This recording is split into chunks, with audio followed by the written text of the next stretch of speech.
Hi friends, welcome to my channel. இன்றைக்கி நம்ம சேனலில் ஒரு முட்டை வச்சு தாங்க ஒரு ரெசிபி செய்ய போகிறோம். அதுக்கு நான் 7 முட்டை எடுத்திருக்கேன். 7 முட்டையை வந்து நான் குக்கரில் வேக வச்சு நல்லா தோல்லாம் எடுத்துகிட்டு நான் கட் பண்ணி வச்சுக்க போகிறேன். எப்படி கட் பண்ணுறேன்னு காமிக்கிறேன் உங்களுக்கு. அதே மாதிரி அதுக்கப்புறம் ஒரு கடாயில் எண்ணெய் ஊற்றி எண்ணெய் காஞ்சதும் கொஞ்சம் சோம்பு, தேவைன்னா ஒரு பிரியாணி இலை மட்டும் போட்டுக்கலாம். போட்டுட்டு பெரிய வெங்காயமும் சின்ன வெங்காயமும் அது நல்லா நைஸாக ஒரு கைப்பிடி அளவு நல்லா நைஸாக நறுக்கி எடுத்துக்கணும். அதே மாதிரி பச்சை மிளகாயும் கட் பண்ணி நம்ம சேர்த்துக்கிறோம். சேர்த்து அது நல்லா அங்கிட்டு வதங்கிக்கிட்டு இருக்கட்டும் எண்ணெயில். இப்போ வந்து முட்டையை வந்து இந்த மாதிரி ஒரு ஓரமாக எடுத்துகிட்டு இந்த உள்ள மஞ்சள் கருவை தனியாக எடுத்துடணும். தனியாக எடுத்துகிட்டு இந்த முட்டையை வந்து வெள்ளைக்கருவை மட்டும் நம்ம நைஸாக கிடையாது, ஒரு சின்ன சின்ன துண்டுகளாக நம்ம கட் பண்ணிக்க போகிறோம். இதில் வந்து வெங்காயம் நல்லா வதங்கினதுக்கப்புறம் கொஞ்சம் மஞ்சத்தூள், ஒரு ஸ்பூன் அளவுக்கு மிளகாத்தூள், கொஞ்சம் கரம் மசாலா தூள் சேர்த்து நல்லா மிக்ஸ் பண்ணிக்கணும். அப்புறம் கொஞ்சம் மல்லித்தூளும் ஒரு 1.5 ஸ்பூன் அளவுக்கு மல்லித்தூளும் சேர்த்து நம்மளுக்கு ஒரு கிரேவி பதத்துக்கு வர்ற அளவுக்கு நம்ம சேர்த்துக்கணும். கண்டிப்பாக கரம் மசாலாத்தூள் கொஞ்சம் போடுங்க. இஞ்சி பூண்டு பேஸ்ட்டு ஒரு 1/2 ஸ்பூன் அளவுக்கு போட்டிருக்கேன். இந்த மாதிரி நம்ம முட்டையை வந்து கட் பண்ணி எடுத்துக்க போகிறோம். எல்லா முட்டையோட மஞ்சள் கருவை தனியாக எடுத்து வச்சுட்டு நம்ம வெள்ளைக்கருவை மட்டும் இந்த மாதிரி கட் பண்ணி எடுத்துக்கிட்டு இதை வந்து நம்ம இஞ்சி பூண்டு பேஸ்ட்லாம் போட்டு அதனோட பச்சை வாசனைலாம் போனதுக்கப்புறம் கொஞ்சம் தண்ணி ஊற்றி நல்லா கொதித்து எண்ணெய் பிரிஞ்சு வரும். அந்த மாதிரி ஸ்டேஜில் நம்ம வந்து முட்டையை சேர்த்துக்கணும். இது ஏன் நம்ம இப்படி செய்கிறோம் அப்படின்னா, நம்மளுக்கு நிறைய பேர் இப்போ மஞ்சள் கருவை சாப்பிட்றது கிடையாது.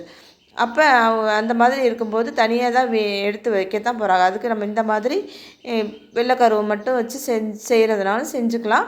இல்லை நம்ம ரெண்டுமே சாப்பிட்றவங்களா இருந்தால் நம்ம தனித்தனியாக கூட அதை போட்டுக்கலாம். யார் விரும்பி மஞ்சக்கரு சாப்பிட்றாங்களோ அவங்களுக்கு தனியாக கொடுத்துட்டு வெள்ளைக்கரு சாப்பிட்றவங்களுக்கு தனியாக வச்சுக்கலாம். இது பார்க்குறதுக்கும் நல்லாயிருக்கும், சாப்பிடவும் செம்ம டேஸ்ட்டாக இருக்கும். இந்த மாதிரி கட் பண்ணி எடுத்து வச்சுருக்கேன். இப்போ வந்து இதை நல்லா அது கொதித்து வந்ததுக்கப்புறம் எண்ணெய் பிரிஞ்சு கொஞ்சம் வரும். அந்த மாதிரி ஸ்டேஜில் இந்த பாருங்கள், இப்படி வரும்போது நம்ம வந்து இப்போ வந்து ஃபஸ்ட்டு வெள்ளைக்கருவை சேர்த்துக்கணும். ஏன்னா நம்ம மஞ்சள் கருவை சேர்த்தோன்னா அது வந்து உடஞ்சிடும். ஸோ அதனால் வெள்ளைக்கருவை மட்டும் இப்போ சேர்த்து நல்லா மிக்ஸ் பண்ணிக்க போகிறோம். ரொம்பவும் தண்ணி இல்லாமல் இருந்தாலும் நம்மளுக்கு கிரேவி பிடிக்காது இல்லையா, அதனால் கொஞ்சம் தண்ணி பத்தலைனாலும் நல்லா தண்ணி ஊற்றி நல்லா இந்த மாதிரி கிரேவி பதத்துக்கு வச்சுக்கோங்க. ஏன்னா நம்ம இவ்வளோ முட்டையும் சேர்க்கணும், மஞ்சக்கரு வேறு சேர்க்கணும். அதனால் தண்ணி லேசாக ஊற்றிருக்கேன். சுடு தண்ணி ஊற்றிக்கணும். இந்த மாதிரி ஸ்டேஜில் ஊற்றி நல்லா கொதித்ததுக்கப்புறம் நம்ம வந்து இப்போ முட்டையை சேர்த்துக்கலாம். உப்பெல்லாம் நம்ம இந்த இடத்துல உப்பெல்லாம் போட்டுறணும். உப்பு காரமெல்லாம் கரெக்டாக இருக்கான்னு செக் பண்ணி பார்த்துட்டு முட்டையை சேர்த்துக்கோங்க. முட்டையை சேர்த்துட்டு நல்லா மிக்ஸ் பண்ணி விடணும். அதில் மசாலாலாம் அதில் நல்லா ஒட்டி பிடிக்கிற மாதிரி நல்லா மிக்ஸ் பண்ணி கொடுங்க. மிக்ஸ் பண்ணி கொடுத்துட்டு அதுக்கப்புறமா நம்ம கொஞ்சம் ஒரு கொஞ்சம் நேரம் அடுப்பில் ஒரு 5 நிமிஷம் இருந்தால் கூட போதும் நம்மளுக்கு. அதுக்கப்புறம் நம்ம மஞ்சக்கருவையும் அதில் சேர்த்துக்கலாம். தேவையான மஞ்சக்கருவை மட்டும் சேர்த்துக்கலாம். சும்மா சாப்பிட்றதுனா நம்ம சாப்பிட்றலாம். அப்படி இல்லை இதில் தான் சேர்க்கணும் அப்படின்னா நம்ம இதிலையும் சேர்த்துக்கலாம். இந்த அளவுக்கு நல்லா கிரேவி நல்லா வற்றி வந்துருச்சு. இப்போ இறக்க போகிற ஸ்டேஜில் நம்ம இந்த மஞ்சக்கருவையும் இதில் நான் சேர்த்துக்கிறேன். இதில் நான் ஒரு 4 மஞ்சக்கரு மட்டும் சேர்த்துட்டு மிச்சத்தெல்லாம் நம்ம வந்துட்டு சும்மாவே பிள்ளைங்க சாப்பிட்டாங்க. நம்மளுமே சாப்பிட்லாம். மஞ்சக்கரு நல்ல ப்ரோட்டீன் நிறையா தான் இருக்குது. இருந்தாலும் நம்மளுக்கு யாருக்குமே அந்த மஞ்சக்கரு பிடிக்கிறதில்ல. அவ்வளோதாங்க, சூப்பராக செமையாக மசாலா போட்டு இந்த மாதிரி முட்டை கிரேவி ரெடி ஆகிடுச்சு. இதில் கடைசியில் மல்லித்தலை மட்டும் தூவிட்டு நம்ம அடுப்பை ஆஃப் பண்ணிடலாம். இது வந்து எல்லா வித சாப்பாட்டுக்கும் சைடிஷாக செமையாக இருக்கும். நான் இன்றைக்கி கத்திரிக்காய் பிரியாணி வச்சு இந்த மாதிரி முட்டை கிரேவி தாங்க செஞ்சுருக்கேன்.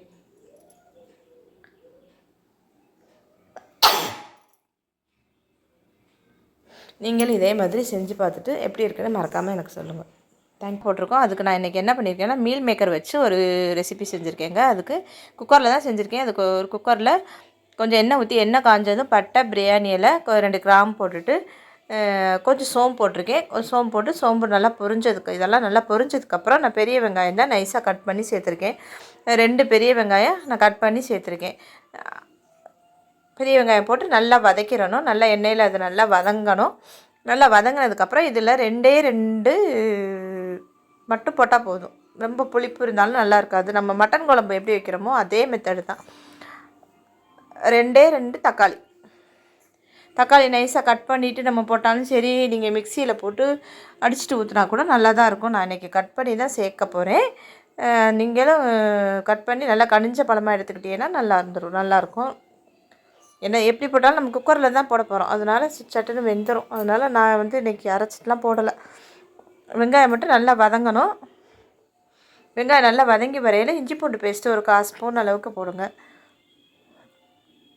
அப்படி இஞ்சி பூண்டு பேஸ்ட் இல்லை அப்படின்னா நம்ம தேங்காய் அதில் சேர்க்க தான் போகிறோம். தேங்காய் போடும்போது இஞ்சி பூண்டு போட்டு அரைச்சிக்கலாம். இப்போ நான் தக்காளி கட் பண்ணி சேர்த்துட்டேன். தக்காளி சேர்த்தோன்னே நம்ம எப்பவும் போல் கல்லுப்பு போட்டோம் அப்படின்னா தக்காளி வெங்காயம் எல்லாமே நல்லா வதங்கி வந்துடும். அதனால் நான் கொஞ்சம் கல்லுப்பு சேர்த்துக்க போகிறேன். கல்லுப்பு இதுக்கு இந்த டிஷ்ஷுக்கு தேவையான அளவு உப்பு இந்த இடத்துல நம்ம போட்டுடலாம். அதுக்கு இது இது இது வந்து நல்லா வதங்கணும். வதங்கிட்டு இருக்கும்போது நம்ம இதுக்கு முன்னாடியே நம்ம என்னென்னா நல்லா தண்ணி கொதிக்க வச்சுட்டு அதில் வந்து இந்த மீல் மேக்கரை போட்டுறணும். மீல் மேக்கர் இருக்கிறதுலே ரொம்ப சின்ன சைஸு தான் வாங்கியிருக்கேன். அதனால் நான் கட் பண்ணிலாம் எதுவுமே போடலை. அதை போட்டு அதை வேக வச்சு புளிஞ்சு எடுத்து வச்சுருக்கேன், நல்லா அலசிட்டு. இதில் வந்து தேங்காய், சோம்பு, சீரகம், கொஞ்சம் கசகசா போட்டிருக்கேன். 4-5 மிளகு, கொஞ்சம் ஒரு 1/4 ஸ்பூன் அளவுக்கு மிளகு கொஞ்சம் சேர்த்துருக்கேன். மிளகுத்தூள் நம்ம 1 ஸ்பூனை கூட நல்லா தாராளமாக சேர்த்துக்கலாம். இங்கே இந்த மாதிரி இருக்குது. வெங்காயம் தக்காளி நல்லா வதங்கினதுக்கப்புறம் இந்த மீல் மேக்கரையும் இதில் போட்டுட்டு நம்ம வந்து நல்லா அந்த எண்ணெயிலே ஒரு வதக்கிட்டு அதுக்கப்புறம் மசாலா ஐட்டம்ஸ்லாம் சேர்த்துக்கலாம். கண்டிப்பாக மசாலா ஐட்டம்ஸ் வந்து 1 பை 1 சேர்த்துக்கோங்க. கொஞ்சம் வதங்கினதுக்கப்புறம் ஒரு 2 நிமிஷம் வதங்கினதுக்கப்புறம் கொஞ்சம் மஞ்சத்தூள், ஒரு 2 ஸ்பூன் அளவுக்கு மிளகாத்தூள், ஒரு 4 ஸ்பூன் அளவுக்கு மல்லித்தூள் சேர்த்துக்கோங்க. சின்ன ஸ்பூன் தான், டீஸ்பூனில் தான் நான் சொல்கிறேன். வீட்டில் அரைச்ச மிளகாத்தூளுங்கிறதுனால நம்மளுக்கு காரம் ரொம்ப இருக்காது. இதே இது கடையில் நீங்கள் ஆச்சி மசாலா கடையில் மிளகாத்தூள் வாங்கினீங்கன்னா கண்டிப்பாக காரம் கூட தான் இருக்கும், பார்த்து சேர்த்துக்கோங்க. கொஞ்சம் 1/4 ஸ்பூன் அளவுக்கு கரம் மசாலாவும் சேர்த்துட்டு நல்லா அதில் ஒரு மிக்ஸ் பண்ணிவிட்டு அதுக்கப்புறம் கொஞ்சம் தண்ணி ஊற்றி நம்ம வேக வச்சுக்கணும். நல்லா மிக்ஸ் பண்ணிவிட்டு பிடிச்சிடாமல் கொஞ்சமாக தண்ணி சேர்த்துக்கோங்க. அதுக்கப்புறம் தேங்காய் நம்ம அரைச்சிக்கிறோம். தேங்காயில் வந்து இதெல்லாம் போட்டுட்டு கசகசா எல்லாம் போட்டு நம்ம நைஸாக அரைச்சி தேங்காய் கீரி வச்சுருந்தீங்கன்னா பல்ஸில் போட்டு ஃபஸ்ட்டு துருவுனது மாதிரி ஆக்கிக்கோங்க. அதுக்கப்புறம் நம்ம அரைச்சோன்னாதே நம்மளுக்கு கட்டி கட்டியாக தேங்காய் கிடக்கும், அந்த மாதிரி இல்லாமல் இருக்கும். நான் ஒரு தடவை அந்த மாதிரி போட்டுட்டு எல்லாம் சேர்த்து அரைக்கும்போது அது அரைப்பட மாட்டேங்குது. ஃபஸ்ட்டு தேங்காயை மட்டும் நம்ம பல்ஸில் போட்டு அரைச்சிட்டோம் அப்படின்னா அதோட மற்றதெல்லாம் நம்ம சேர்த்து சோம்பு, சீரகம், மிளகு, கசகசா எல்லாம் சேர்த்துக்கலாம். கசகசா சேர்த்துக்கோங்க. கசகசா இல்லை அப்படிங்கிற பட்சத்தில் நம்ம வந்து முந்திரி பருப்பு கூட சேர்த்துக்கலாம். இது தேங்காய் அரைச்சிட்டு எல்லாம் ஊற்றியாச்சு. மிக்ஸி ஜாரே அலசி ஊற்றிட்டு தேவையான அளவு தண்ணி ஊற்றி அவ்வளோதாங்க. தண்ணி ஊற்றிட்டு உப்பு மட்டும் செக் பண்ணிக்கோங்க. பத்தலைன்னா கொஞ்சம் உப்பு போட்டுட்டு நம்ம நல்லா மிக்ஸ் பண்ணி விட்டுட்டு மூடி போட்டு எல்லாம் வெந்தது தான் நம்மளுக்கு மீல் மேக்கர் எல்லாமே வதக்கினதான் ஒரு 2 விசில். விசில் வந்து கரெக்டாக வரும் அப்படின்னா ஒரு 2 விசில் வச்சுக்கோங்க. டக்குன்னு விசில் வர்ற மாதிரி குக்கர் அப்படின்னா ஒரு 3லேருந்து 4 விசில் 3 விசில் வச்சுக்கோங்க. இப்போ வந்து நான் அந்த பக்கம் வந்து நெய் சோறுக்கு தான் நான் இன்றைக்கி செய்கிறேன். அந்த பக்கம் குக்கரில் பெரிய குக்கரில் நெய் சோறு போட்டிருக்கேன். இப்போ இந்த 2 குக்கரை இப்போ நம்ம இடம் மாற்றணும். ஏன்னா இது பெரிய குக்கர் வந்து பெரிய அடுப்பில் வச்சோம்னா நல்லா விசில் வரும். சின்ன குக்கரை சின்ன அடுப்பில் வச்சோம்னா தான் கரெக்டாக விசில் வரும். இல்லைன்னா டக்குன்னு விசில் வர்ற மாதிரி இருக்கும் என்னோடய குக்கர். அதனால் மூடிட்டு விசில் போட்டுட்டு நான் குக்கரை மாற்றி விட போகிறேன் 2 பக்கமும். இப்போ அந்த குக்கர் அதுவும் விசில் வரணும். அந்த நெய் சோறோட வெடியை வந்து நான் அடுத்து போடுறேன். நெய் சாதம் செஞ்சுருக்கேன். இப்போ இந்த குக்கரை இங்கே மாற்றிட்டு அந்த குக்கரை அங்கிட்டு போட்டு 2 விசில் கரெக்டாக 2லேருந்து 3 விசில், அதுக்கு மேலே வைக்க வேண்டாம். வச்சு இறக்கிட்டேன்னா பாருங்கள் எப்படி இருக்குன்னு. பார்க்குறதுக்கே செம்மையாக இருக்குல்ல. நல்ல கிரேவி மாதிரி இருக்குது. இது இப்போ நம்ம சப்பாத்தி, இட்லி இதுக்கெல்லாம் இதை வச்சு சாப்பிட்லாம். நம்ம இப்போ நெய் சாதத்துக்குமே இது ஓகே தான். நான் இன்னும் கொஞ்சம் சுடு தண்ணி மட்டும் ஊற்றிட்டு கொஞ்சம் உப்பு பத்தாத மாதிரி இருக்குது. கொஞ்சம் உப்பு போட்டுட்டு கொஞ்சம் காரத்துக்கு கொஞ்சம் மிளகுத்தூளும் நான் கொஞ்சம் சேர்த்துக்கிறேன். கொஞ்சம் மிளகுத்தூள் ஒரு 3/4 ஸ்பூன் அளவுக்கு சேர்த்துருக்கேன். அவ்வளோதாங்க. இப்போ நல்லா மிக்ஸ் பண்ணி விட்டுட்டு இப்போ கொஞ்சோண்டு சுடு தண்ணி சேர்த்துட்டு இந்த மாதிரி இடத்துல நம்ம தண்ணி சேர்க்கணும் அப்படின்னா சுடு தண்ணி சேருங்க கம்பல்சரி. அப்படி சுடு தண்ணி சேர்த்தோம்னா தான் நம்மளுக்கு நல்லாயிருக்கும். கடைசியில் மல்லித்தலை தூவிட்டு நம்ம இறக்கிடலாங்க. சூப்பரான மீல் மேக்கர் கிரேவி குருமா எப்படினாலும் சொல்லிக்கலாம். நான் கிரேவினே வச்சுக்கலாம். மீல் மேக்கர் கிரேவி ரெடி ஆகிடுச்சுங்க. இதே மெத்தடில் நான் பாதி தான் போட்டேன். 1/4 கிலோ வாங்கியிருந்தேன், அதில் பாதி தான் போட்டிருக்கேன். இன்னும் பாதி இருக்குது.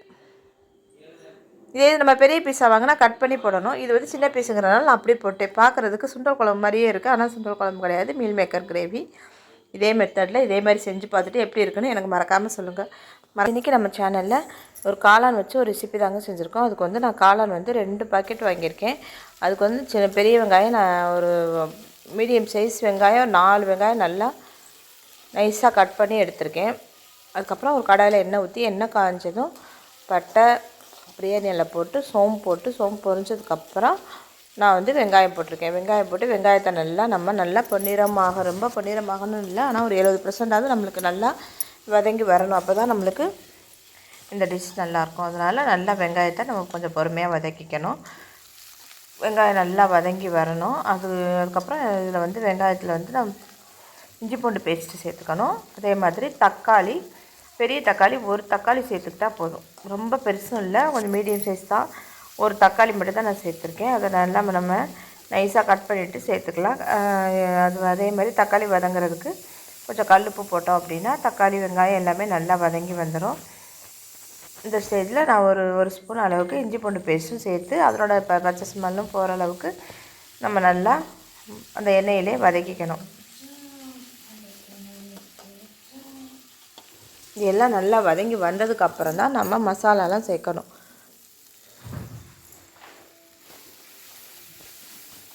உப்பு போட்டு நல்லா வதங்கிடுச்சு. இப்போ வந்து நம்ம மசாலாலாம் 1 பை 1 சேர்த்துக்கலாம். கொஞ்சம் மஞ்சத்தூள் சேர்த்துக்கணும், கண்டிப்பாக மஞ்சத்தூள் சேர்த்துக்கணும். அதுக்கப்புறம் ஒரு ஸ்பூன்லேருந்து ஒரு 1 1/4 ஸ்பூன் அளவுக்கு சாதா மிளகாத்தூள், தனி மிளகாத்தூள் சேர்த்துக்கலாம். ஒரு 2 ஸ்பூன்லேருந்து 2.5 ஸ்பூன் வரைக்கும் மல்லித்தூள் சேர்த்துக்கலாம். மல்லித்தூள் சேர்த்துக்கிட்டோம்னாதே கிரேவி நம்மளுக்கு கிடைக்கும். மல்லித்தூள் நம்ம கூடவே சேர்த்துக்கலாம். எல்லாமே வீட்டில் அரைச்சது தான். இது உங்கள்கிட்ட குழம்பு மிளகாத்தூள் இருக்குது அப்படின்னா அதே நீங்கள் 3 ஸ்பூன்லேருந்து 3.5 ஸ்பூன் வரைக்கும் சேர்த்துக்கலாம். தாராளமாக 4 ஸ்பூன் சேர்த்துக்கலாம். சேர்த்துட்டு கொஞ்சம் கரம் மசாலா தூள் கண்டிப்பாக போடுங்க. போட்டுட்டு நல்லா மிக்ஸ் பண்ணிவிட்டு இந்த எண்ணெயிலே ஒரு நிமிஷமாவது வதங்கினதுக்கப்புறம் தேவையான அளவு தண்ணி ஊற்றுங்க. தண்ணி ரொம்ப ஊற்ற வேண்டாம், காளான்லேயே நிறைய தண்ணி விடும். அதனால் தண்ணி கொஞ்சம் குறைச்சி ஊற்றுங்க. இப்போ இந்த தண்ணி எதுக்கு நம்ம ஊற்றிருக்கோம்னா இந்த கிரேவி எல்லாம் ஒன்று சேர்ந்து நம்மளுக்கு நல்லா எண்ணெய் பிரிஞ்சு வர அளவுக்கு நல்லா கிரேவி நல்லா திக்காகி வரட்டும், எல்லாம் ஒன்று சேர்ந்து வரணுங்கிறதுக்காக தான் நான் தண்ணி ஊற்றிருக்கேன். இதேமாரி காளானை வாங்கி இந்த மாதிரி நான் 4ஆக தான் கட் பண்ணியிருக்கேன். ரொம்ப சின்ன பீஸெல்லாம் கட் பண்ணலை. கட் பண்ணிவிட்டு நல்லா 2-3 தடவை நல்லா வாஷ் பண்ணிடுங்க. மண் நிறைய இருக்கும். அதே மாதிரி அதில் மஞ்சத்தூள் போட்டு வாஷ் பண்ணிடுங்க, அதுவும் நல்லது தான். நான் அந்த மாதிரி தான் பண்ணி எடுத்து வச்சுருக்கேன். இன்னும் கொஞ்சம் தண்ணி வற்றட்டும். ஏன்னா நம்ம காளான் போட்டோம்னா கொஞ்சம் தண்ணி விடும்.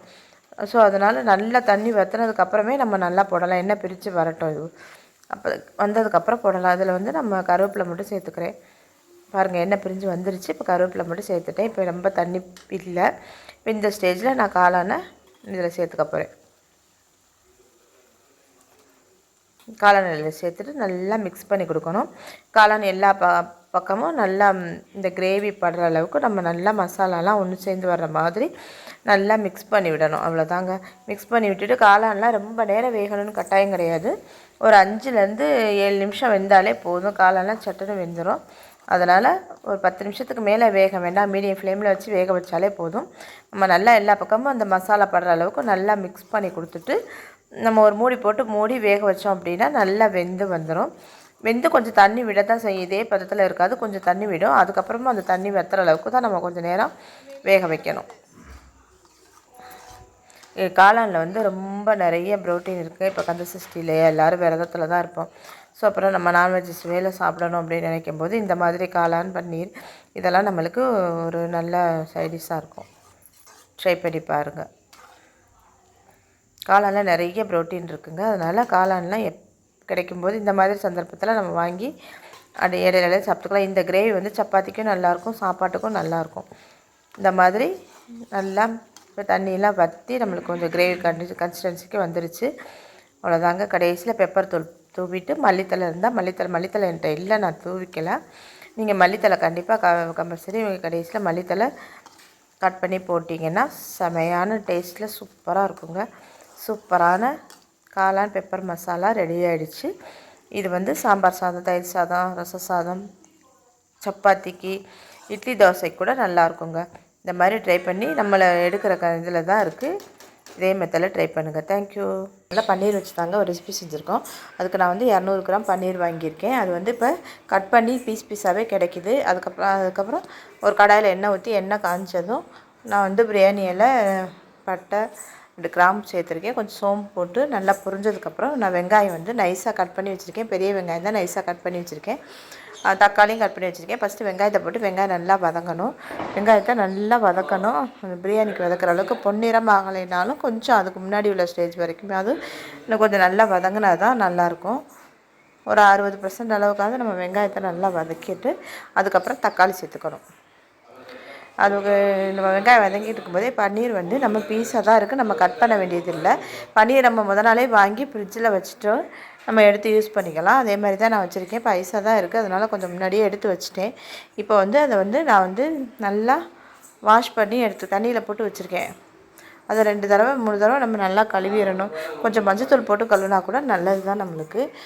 மஞ்சத்தூள் வந்து ஒரு கிருமி நாசினி தான், அதனால் அதில் வேறு எதுவும் இருந்தாலும் நம்மளுக்கு போயிடும். அதனால் கொஞ்சமாக மஞ்சத்தூள் போட்டு நம்ம கழுவிடலாம். அதுக்கப்புறம் இங்கிட்டு வெங்காயம் நல்லா வதங்கிடுச்சு. வதங்கினதுக்கப்புறம் தக்காளி சேர்த்துக்கிறேன். ஒரு சின்ன தக்காளி தான் சேர்த்துருக்கேன். சின்ன தக்காளி ஒரு தக்காளி தான் சேர்த்துருக்கேன். தக்காளி வதங்குறதுக்கு நம்ம கல் உப்பு போட்டு வதக்கிக்கலாம். இல்லை நல்லா கனிஞ்ச பழமாக இருந்தால் நம்மளுக்கு டக்குன்னு வதங்கிடும். நான் இன்னும் உப்பு போடலை. இப்போ நல்லா வதங்கிக்கிட்டு இருக்குது. நீ மசாலா ஐட்டம்ஸ்லாம் 1 பை 1 நம்ம சேர்த்துட்டு அதுக்கப்புறம் தான் உப்பு போட்டுக்க போகிறேன். நம்ம இந்த இடத்துல தக்காளி போட்டவுடனே நம்ம எப்போ வேணாலும் உப்பு போட்டுடலாம். கல் உப்பு போட்டு வதக்கும் போது வெங்காயம் தக்காளி எல்லாமே நல்லா வதங்கி வந்துடும். ஒரு மஞ்சத்தூள் கொஞ்சம், ஒரு 1½ ஸ்பூன் அளவுக்கு மிளகாத்தூள், ஒரு 2லேருந்து 2½ ஸ்பூன் அளவுக்கு மல்லித்தூள் சேர்த்துருக்கேன். மல்லித்தூள் சேர்த்து அந்த எண்ணெயிலே ஒரு வதக்கிட்டு அப்புறம் நம்ம கொஞ்சமாக தண்ணி சேர்த்து நல்லா மிக்ஸ் பண்ணி விடணும். தண்ணி சேர்த்து நல்லா மிக்ஸ் பண்ணி விடும்போது நல்லா கொதித்து கிரேவி பதத்துக்கு வரட்டும். இன்னும் கொஞ்சம் கூட நம்ம தண்ணி சேர்த்துக்கலாம். ஏன்னா தண்ணி சேர்த்து இந்த தக்காளி வெங்காயம் கிரேவி பதத்துக்கு வரணும். அந்த மாதிரி வந்ததுக்கப்புறம் இன்னும் கொஞ்சம் தண்ணி வற்றினதுக்கப்புறமே நம்ம இந்த பன்னீர் அதில் சேர்த்துக்கலாம். பன்னீரில் நிறைய ப்ரோட்டீன் சத்து இருக்குங்க. இந்த பாருங்கள், நாங்கள் ஐஸ்லேருந்து எடுத்ததுனால உங்களுக்கு ஐஸ் தெரியுதா, இந்த மாதிரி தான் இருந்தது. இதில் வந்து நல்லா கொஞ்சம் முன்னாடியே எடுத்துகிட்டு நல்லா தண்ணி ஊற்றி கழுவிட்டு அப்புறம் தான் நான் இதில் சேர்த்துக்க போகிறேன்.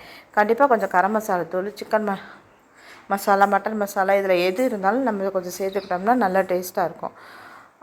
அது மாதிரி இதில் 2 முந்திரி பருப்பு கொஞ்சம் கசகசாவும் அரைச்சி சேர்த்துக்கணும். அப்போவும் நல்லாயிருக்கும் நம்மளுக்கு டேஸ்ட்டு. எல்லாம் போட்டுட்டு நல்லா மிக்ஸ் பண்ணி விட்டுட்டு நான் வந்து கொஞ்சமாக இதுக்கு தேவையான கல்லுப்பு சேர்த்துக்கிறேன். சேர்த்துட்டு ஒரு சின்ன ஸ்பூனில் ஒரு 1/4 ஸ்பூன் சேர்த்துருக்கேன். இப்போ வந்து நல்லா பன்னீர் நல்லா கிரேவி வற்றி வந்துருச்சு. இப்போ பன்னீரை வந்து நம்ம இதில் சேர்த்துக்கலாம். 200 கிராம் பாக்கெட்டு, சின்ன பாக்கெட்டு தான் வாங்கியிருக்கேன். அவ்வளோதாங்க. இதை போட்டு பன்னீர் போட்டு ஒரு 5லேருந்து 10 நிமிஷம், அதுவே அதிகம்தான். ரொம்ப ரொம்ப ரொம்ப நம்ம வேக வச்சோம்னா ரப்பர் மாதிரி ஆகிடும். ஸோ அதனால் ஒரு 5லேருந்து 7 நிமிஷம் வெந்தாலே போதும். இப்போ தண்ணியாக இருக்குது பாருங்கள். இந்த தண்ணி கொஞ்சம் வற்றுற அளவுக்கு நம்ம கொஞ்சம் நேரம் அடுப்பை மீடியம் ஃப்ளேமில் வச்சுருந்தோம்னாலே நல்லா காளான் வெந்து வந்துடும். காளானில் பன்னீர் நல்லா வெந்து வந்துடும். அவ்வளோதான். இதுக்கு வந்து சாம்பார் சாதம், ரசம் சாதம், தயிர் சாதம் எல்லாத்துக்குமே செம்ம கிரேவியாக இருக்கும். சப்பாத்தி கூட நல்லாயிருக்கும் நம்மளுக்கு. நான் இப்போ நல்லா மிக்ஸ் பண்ணி விட்டுட்டு உப்பு காரம் செக் பண்ணி பார்த்துட்டு நான் ஒரு மூடி போட்டு ஒரு 5 நிமிஷம் வேக வச்சு எடுத்துக்க போகிறேன். அதுக்கு இடையில நான் கொஞ்சம் கிண்டி விட்டுக்கிட்டே தான் இருப்பேன். பிடிச்சிடக்கூடாது இல்லையா, அதனால் நம்ம விட நம்ம வந்து அதை கிண்டி விட்டுக்கிட்டே இருக்கணும். அவ்வளோதாங்க. நல்லா எண்ணெய் பிரிஞ்சு வந்தோடனே நம்ம அடுப்பை ஆஃப் பண்ணிடலாம். சூப்பரான பன்னீர் கிரேவி நம்மளுக்கு ரெடி ஆகிடுச்சு. சுற்றி சத்தம் தாங்க இந்த வீட்டில். வீடியோ பேசுகிறதுக்கே கொஞ்சம் இதுதான். அவ்வளோதாங்க. சூப்பரான பன்னீர் கிரேவி ரெடி ஆகிடுச்சு. நீங்களும் இதே மெத்தடில் செஞ்சு பாருங்கள். இந்த மாதிரி எண்ணெய் பிரிஞ்சு வரையில் நம்ம அடுப்பை ஆஃப் பண்ணிட வேண்டியதுதான். சூப்பரான பன்னீர் கிரேவி ரெடி ஆகிடுச்சு.